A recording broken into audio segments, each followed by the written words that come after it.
Nah, Mas Amiril, sehat?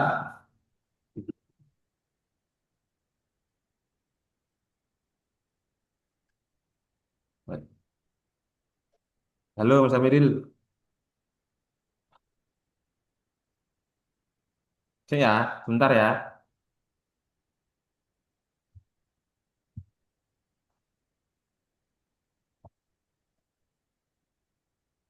Saya.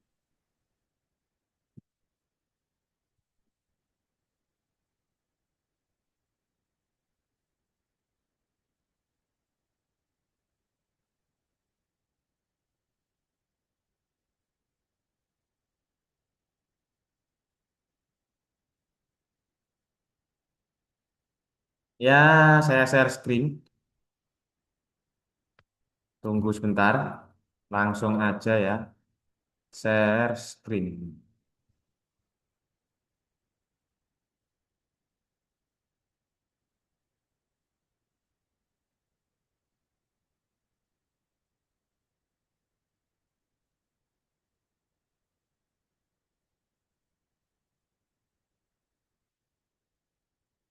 Apakah terlihat share screen-nya? Terlihat. Oke. Jadi eh, ada beberapa cara ya sebenarnya. Tapi kalau kita lihat teman-teman sudah paham ini caranya menulis karena sebenarnya menulis cerpen itu sama seperti kita apa Pak? Pak Irfan, sama seperti kita menulis cerita pengalaman kita begitu, perjalanan kita ketika liburan kemarin gitu sama begitu. Tetapi hal itu akan menjadi cerita saja tanpa ada value atau makna. Untuk itu kita harus punya ide apa yang ingin kita sampaikan pada pembaca ya.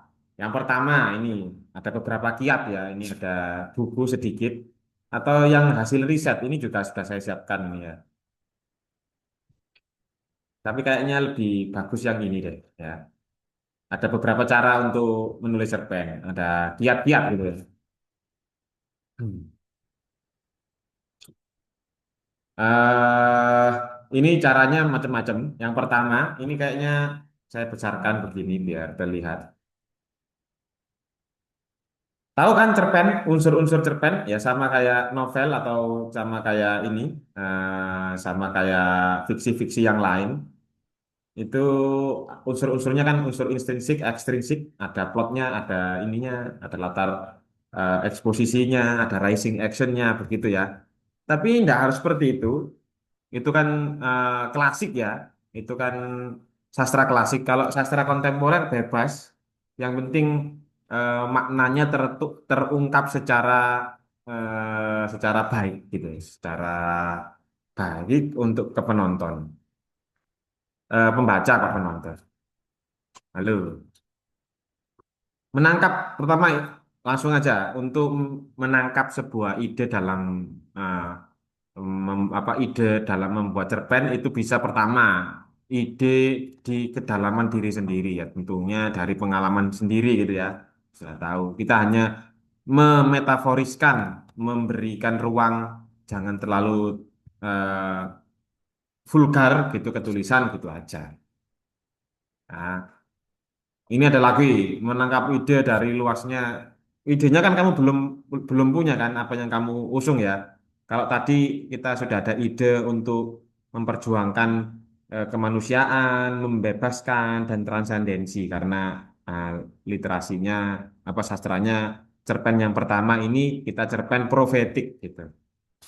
Tapi kalau yang sekarang ini cerpennya satunya lagi ini bebas, bisa kamu dari diri apa pengalaman kamu diri sendiri, bisa dari ini ide dari luasnya alam semesta, misalnya menulis cerpen berdasarkan pengalaman orang lain gitu, atau pengalaman ketika kamu membaca novel terus dapat dapat ide terus kamu jadikan cerpen, itu boleh.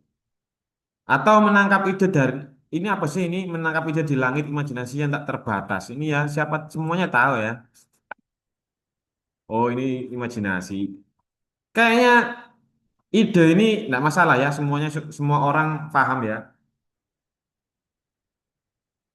Eh, paling enak memang datang dari diri sendiri idenya, pengalaman-pengalaman hidup yang ingin disampaikan itu apa gitu. Untuk yang cerpen kedua silahkan. Kalau bisa list ya, di list ya. Temanya tentang apa, ingin menyampaikan apa ke penulis gitu. Sedetail mungkin ya bagus. Biar nanti itu enak. Cerpennya itu ya satu halaman cukup, bisa dua halaman, bisa tiga halaman. Kalau yang asli dulu 15 halaman. Atas A4 dulu 15 halaman. 15 halaman. Lanjut. Ya ini kalau ada pertanyaan silakan ya kita diskusi. Terus nomor dua, dari mana datangnya ide itu? Ya kita lihatnya itu dari objek nyata yang unik. Hmm. Terpental ya, maaf ya terpental ini sepertinya tadi eh, ininya kurang baik.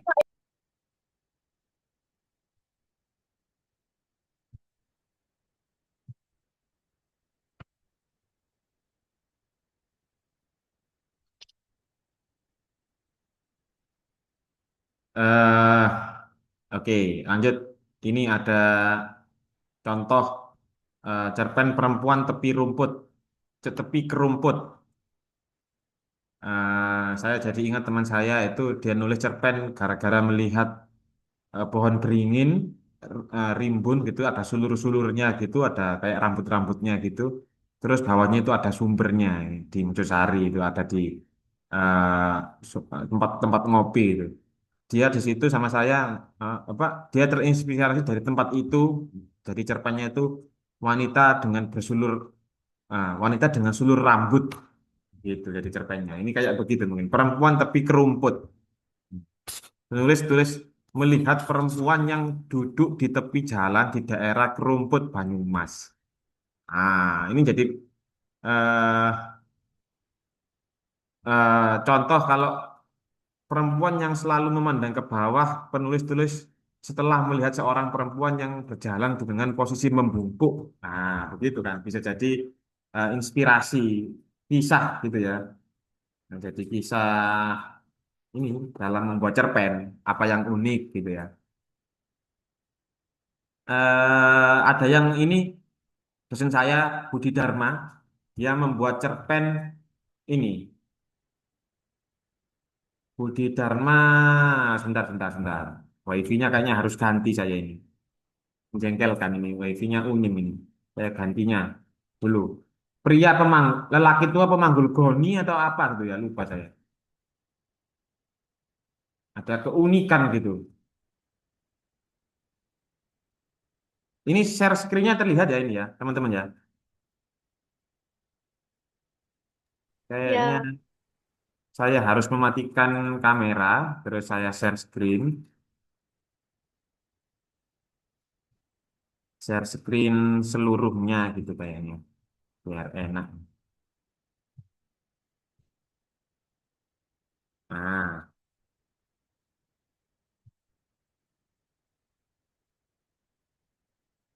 Budi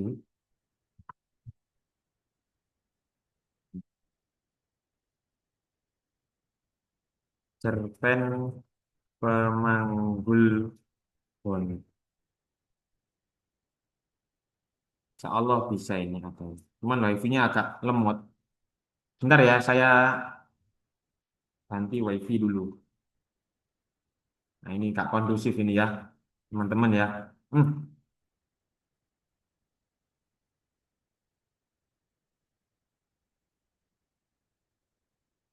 lelaki pemanggul goni.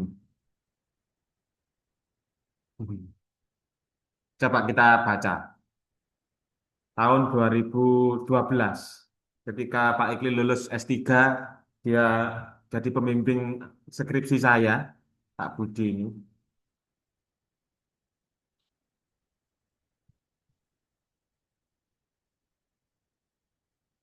Lemot sekali, tolong.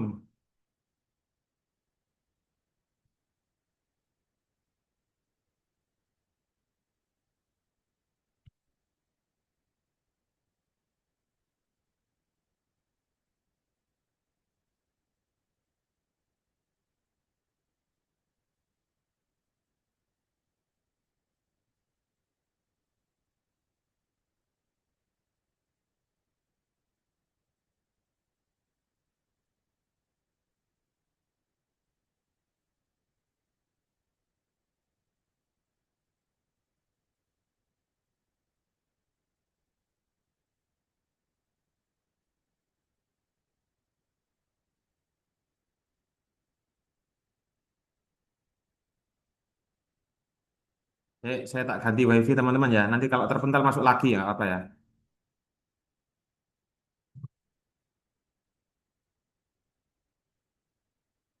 Sambil dibaca ya.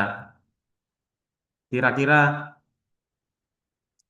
makna yang terkandung dalam cerpen ini apa? Kira-kira pengalaman apa yang dia tawarkan?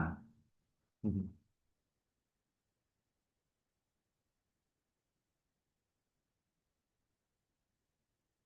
Oke. Setiap kali akan sembahyang sebelum ini berapa berapa ini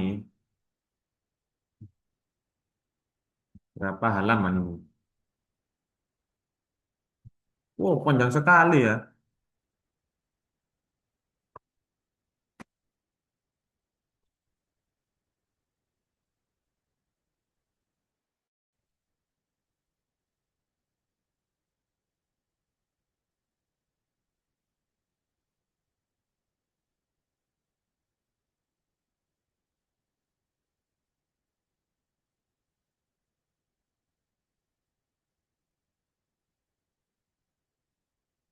Ini bisa berhalaman-berhalaman ini. Tapi menarik sekali kalau dibaca itu nanti teman-teman ini punya ide sesuatu pasti. Sayang wifi-nya ini agak lemot. Hmm. Hmm.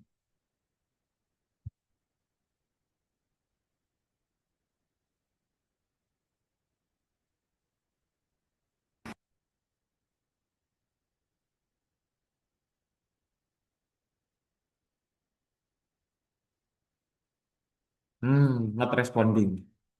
Hmm. Apa tahu lagi. Hmm.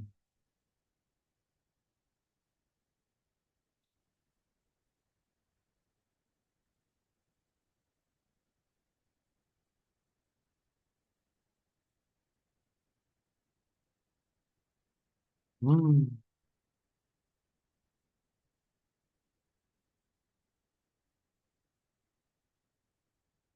Nah, lihat ya. Unsur cerpen ini, kalau mau nulis cerpen, langkah pertama memang kita harus memberikan konflik di muka ya. Usahakan di paragraf pertama itu ada konflik, ingat-ingat. Kita baca sedikit. Setiap kali akan sembahyang, sebelum sempat menggelar sejadah untuk sembahyang, namanya Kermain. Ini eh, apa karakter pertamanya namanya Kermain. Kermain selalu ditarik oleh kekuatan luar biasa besar untuk mendekati jendela, membuka sedikit kordennya dan mengintip ke bawah ke jalan besar dari apartemennya di lantai 9 untuk menyaksikan lelaki pemanggul goni yang menembakkan matanya ke arah matanya. Jadi itu ini ada konflik di awal ya, ada sesuatu yang menarik pembaca paragraf pertama ini untuk kita pay attention gitu. Setelah itu baru kita paragraf kedua, kamu harus menyampaikan, mengekspos, mengenalkan tokoh eh, yang misterius itu. Nah, contohnya ini ya. Tubuh laki-laki pemanggul goni tidak besar, tidak juga kecil dan tidak juga tinggi, namun juga tidak pendek. Sementara goni yang dipanggulnya selamanya tampak berat, entah apa isinya. Nah, begitu ya. Pada waktu sepi, laki-laki pemanggul goni berdiri di tengah jalan. Pada waktu ramai, laki-laki pemanggul goni berdiri di trotoir. Nah, ya ini tidak jauh dari semak-semak, kalau sepi angin sedang kencang selalu mengeluarkan bunyi-bunyian yang sangat menyayat hati. Lah, ini kan juga masih mengekspos pemeran utama gitu ya, yang agak misterius. Gitu. Teman-teman kalau menulis eksposisi menulis cerita itu pertama ingat, paragraf pertama itu sembari mengenalkan tokoh itu kamu juga harus memberikan cerita yang sekiranya cerita itu bikin orang itu penasaran, ada konflik di awal gitu. Kalau istilahnya itu ada konflik pembuka sekiranya pembaca itu penasaran untuk membaca. Tuh. Kalau ini pemanggul goni, bisa kamu adaptasi. Misalkan kamu kalau tadi eh, karakter utamanya kamu ingin selain pemanggul goni. Kalau sekarang ini kan, kalau saya lihat itu kan wanita tua, apa wanita tua. Kalau tadi pagi saya lihat itu ada wanita tua dengan kaki palsu, misalkan begitu. Nah, di perempatan jalannya Pak Iqbal itu di awang-awang itu ada yang minta-minta dan pakai kaki palsu dia. Kan bisa kan mengisahkan itu gitu. Wanita tua dengan kaki palsu. Nah, gitu. Misalkan begitu. Ya, sama. Paling mudah itu mengadaptasi genre seperti ini. Kamu jelaskan dia itu ngapain, kalau pagi ngapain, terus kalau sepi ngapain, kalau dia sendiri dia berbuat apa. Kalau ramai orang dia memasang muka masam atau memuka melas atau seperti apa begitu ya. Ya, Emma ya, Hanung sama Mas Amiril ya. Ingat paragraf pertama ini harus baik. Gitu ya. Saya baca nanti harus ada mengekspos karakter sekaligus ada konflik yang bikin orang itu penasaran.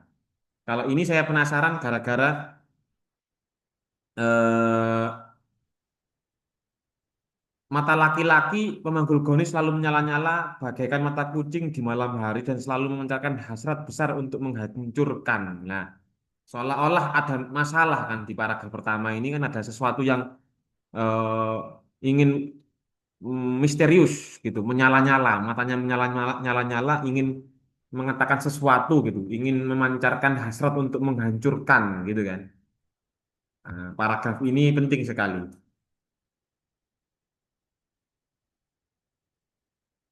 Ya, halo, halo. Ini contoh praktek langsung ya. Kalau menggunakan template eh, menggunakan template seperti ini, ya nggak apa-apa. Nah, ini contohnya, ini ada yang lain ya. Kalau tadi itu kan contoh cerpen yang terinspirasi oleh kehidupan sehari-hari.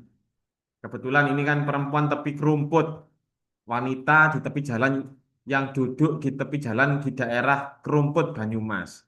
Kalau ini Pak Budi ini lelaki pemanggul goni ini pengalamannya dia ketika melihat orang seorang tua yang memanggul goni yang tertampak berat gitu dan dia misterius gitu.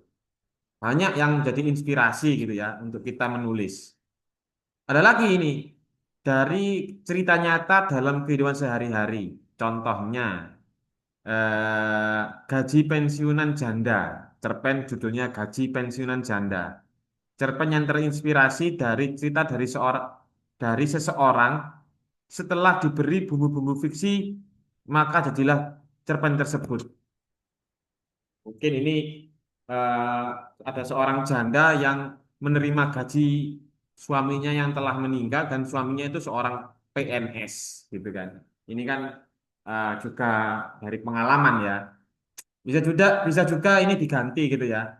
Kamu kan misalkan penasaran dengan jenis wanita kan profesinya banyak ya. Coba kamu cari profesi wanita yang menarik gitu ya. Misalkan apa ya? Misalkan kamu ambil sosok wanita dengan profesi eh, guru ngaji, misalkan begitu. Jadi kan jadinya kan begini. Gaji seorang guru ngaji, nah gitu kan ya. Oh, guru ngaji perempuan itu ustadzah. Gaji Ustadzah Madin, gitu kan begitu. Ustadzah Madin. Nah, jadi kan begitu bisa. Nah, ini tentunya kamu melakukan riset ya. Kalau belum pernah menjadi seorang ustadzah, kamu melakukan riset itu dengan gaji itu kamu ngapain, gitu. Atau gaji seorang pengamen jalanan, gitu. Yang diceritakan apanya, Pak? Bisa jadi yang bercerita itu ini kan kalau kalau di sini kan Kermain ya, kalau di sini kan Kermain menceritakan pemanggul goni. Nggak harus yang diceritakan itu pemanggul goninya. Bisa jadi yang bercerita itu goninya. Atau kalau bisa metafora kamu yang bercerita itu mata apa koin uang receh dari pengamen jalanan itu. Kan uang receh itu kan eh, anggap aja dia bisa bercerita gitu. Uang receh ajaib seorang pengamen. Jadi sudah menjadi sebuah ide kan. Uang receh seorang pengamen jalanan. Gitu. Cerita uang receh pengamen jalanan gitu. Jadi itu cerita receh. Nah, cerita uang receh pengamen jalanan. Uang receh ini bercerita ketika dia di tangan pengamen jalanan, dia merasa bahagia. Idenya begitu. Karena apa? Uang ini tidak sifat alamiah seorang uang itu kan harus berputar ya. Dan putaran semakin cepat, semakin uang itu senang. Karakternya kamu jelaskan, mengekspos. Kalau uang itu didiamkan di dalam bank terus, tentunya dia akan bersedih karena dia tidak bermanfaat. Begitu. Ini kan metaforis juga bagi orang-orang yang apatis ya. Kalau orang apatis, dia itu diam di rumah saja tanpa ada kontribusi di masyarakat, tentunya hal ini menjadi sebuah hal yang jelek. Tapi kalau dia bermanfaat bagi masyarakat, bagi sesama temannya, gitu kan, dia lebih senang, lebih merasa menjadi seorang manusia, gitu kan. Uang ini nanti bercerita kenapa kok dia bahagia begitu dengan pengamen itu. Oh, dia dibuat genjreng, dibuat apa namanya genjreng itu apa nong? Dibuat memetik senar gawai senar gitarnya untuk menyenangkan membuat senyum anak-anak kecil di teras rumah dengan ibu-ibu yang lagi gibah panen tumo di depan rumahnya gitu. Jadi begitu. Terus itu kan mengekspos ya, namanya ekspos. Semakin lama kan semakin nanti meruncing ya. Permasalahan datang.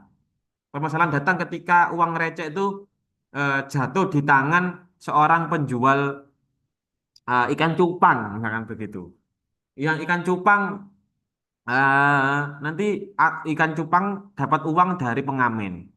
Pengamen uang cupang apa penjual ikan cupang nanti ditemui sama seorang anak kecil anaknya bos CEO apa gitu. Akhirnya uang pengembalian karena uangnya terlalu besar, otomatis uang receh itu yang muncul di sakunya uang apa penjual ikan cupang dikasihkan pada si anak. Anak nanti dikasihkan ke orang tuanya yang CEO atau koruptor gitu. Dia menjadi tidak bahagia, ada permasalahan-permasalahan gitu kan. Nah, permasalahan-permasalahan ini refleksikan dengan kehidupan permasalahan hidup di masyarakat sosial. Halo, teman-teman, mendengarkan tidak ini? Mbak Hanum, Mbak Ya, Amiril, paham tidak apa yang Pak Ikil ngomongkan? iya Asik Pak. sekali. Paham, paham. Paham, paham. Paham ya? Ada mengantuk.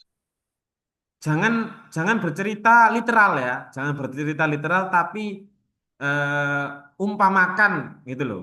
Benda itu mewakili mewakili ini mewakili fenomena sosial. Apalagi uang receh ini kan dianggap remeh tapi sangat berharga. Apa filosofinya kan begitu.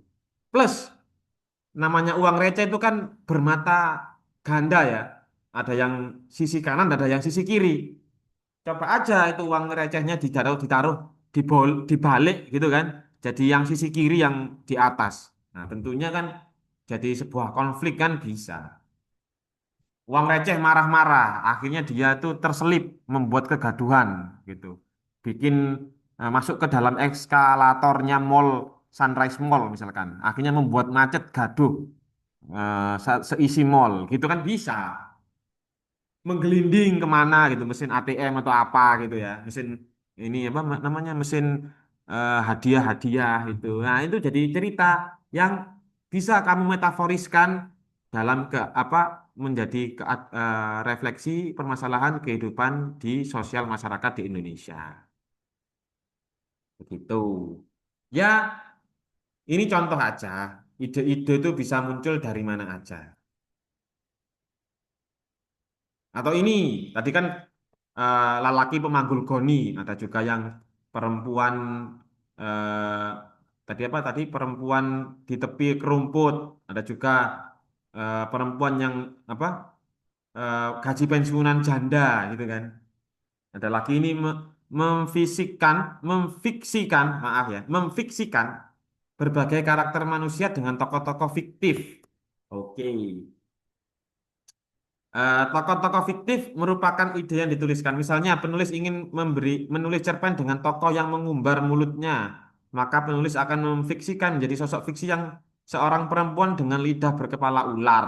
Nah, ini gimana nih Pak? Filsafatnya bagaimana? Filosofinya bagaimana? Jadi, eh, ya, kita kan ini mau habis 9 menit, 8 menit lagi ya. Saya nanti share link lagi. Tadi belum maksimal. Jadi begini teman-teman ya.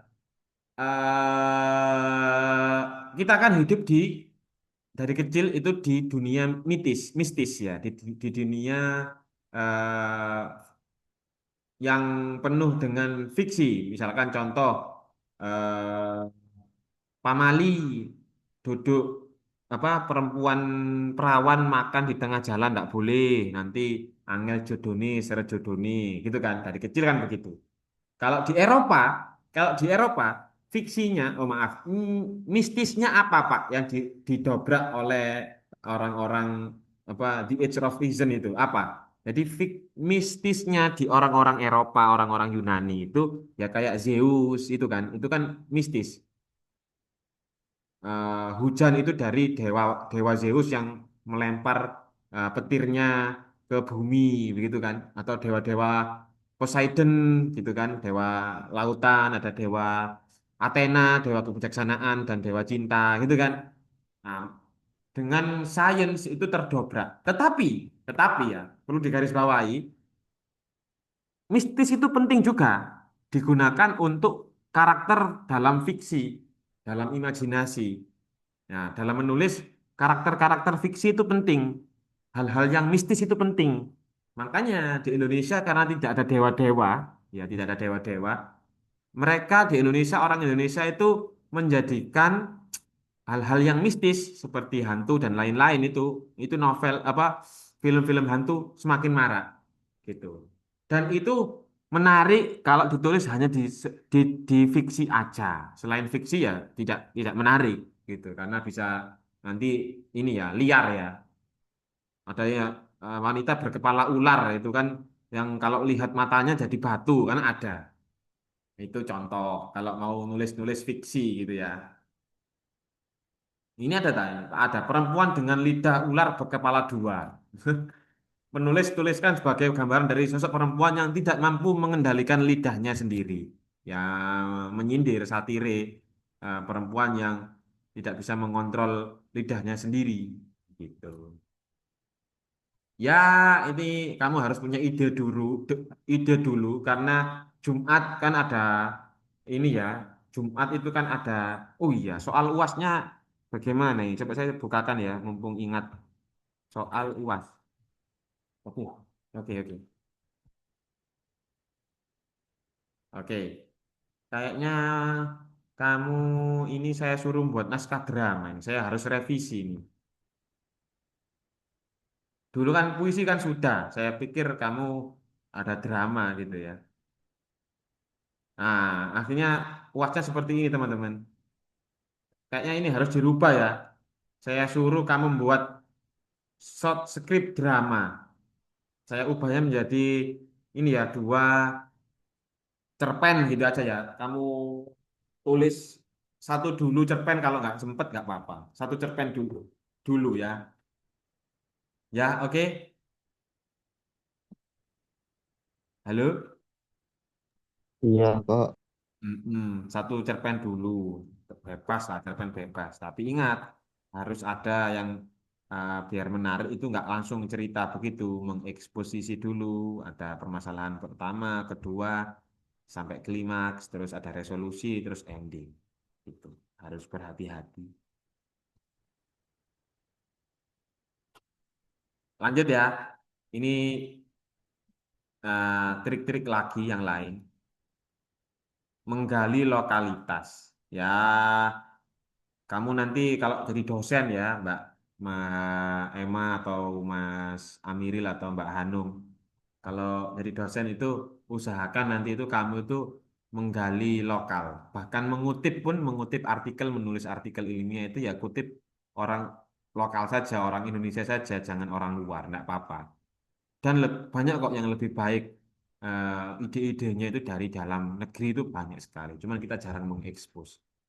Nah, ya kayak ini, kayak Kunto Wijoyo tadi yang sudah saya omongkan ke kamu itu, beliaunya itu orang hebat gitu ya. Cuman kita tidak pernah mendengar gitu aja karena kita lebih fokus karena kita itu pendidikan bahasa Inggris sering mengutip orang luar. Tentunya lokalitas ini bagus ya untuk memperkenalkan khazanah budaya nasional, memperkenalkan jati diri bangsa negara gitu ya.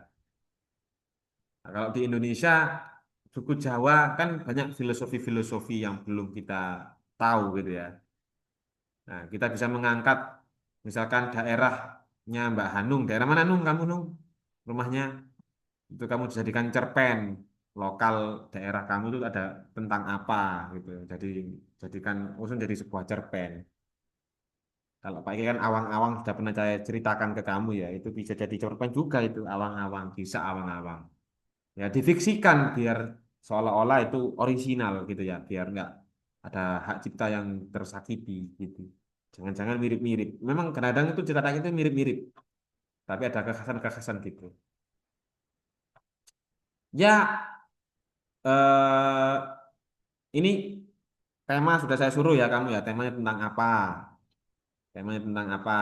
Terus setelah tema judulnya tentang apa? Gitu. Terus bisa juga eh, strukturnya, kerangkanya dulu biar kamu itu nggak bingung. Part-partnya ada berapa adegan, ada peristiwa di situ. Tiga aja cukup. Eksposisi, permasalahan, resolusi. Tadi kayak cerpennya tadi siapa? Eh, cerpennya siapa tadi? Kok nggak ada ya? Nah, kayak cerpennya Kunto Wijoyo tadi. Masih ingat ya? Tadi kan ada cerpennya Kunto Wijoyo kan? Hmm. Nah, ini kan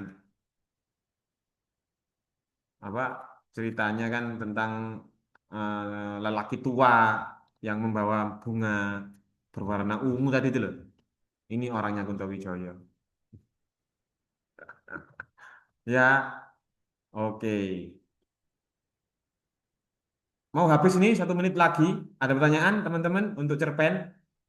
Minimal kamu inilah nyicil temanya tentang apa, judulnya tentang apa, ide yang ingin kamu bangun apa, kerangkanya apa gitu. Nanti konsultasikan ke Pak Iklim. Halo, halo, halo teman-teman. Sudah paham, Pak. Sudah paham ya? Mm-mm. Saya suka ini eh, yang saya salah satu yang saya suka tuh ini lelaki pemanggul goni suka banget Pak Iklim. Ada komen-komen di sini. Nah, ini lihat. Kompleks banget ya. Ada yang ngomong kompleks sebenarnya. Nah, ini kan hal-hal yang diutarakan penulis. Tapi maknanya itu dalam banget. Ya, dosa khianat, cemburu relevan dengan kondisi tanah air saat ini. Aut-autan gitu kan. Hati-hati menilai orang. Jangan terlalu dari penampilannya saja. Macam-macam. Ya, teman-teman ya. Kayaknya ini kita telaah dulu. Tapi ini terlalu panjang nanti takutnya waktunya habis. Habis ini saya share link lagi ya Mbak Emma ya. Link yang kedua. Atau langsung aja kamu idenya sekarang ada ide apa nanti saya bantu merangkai katanya atau menyusun ide-idenya biar aktif. Hmm.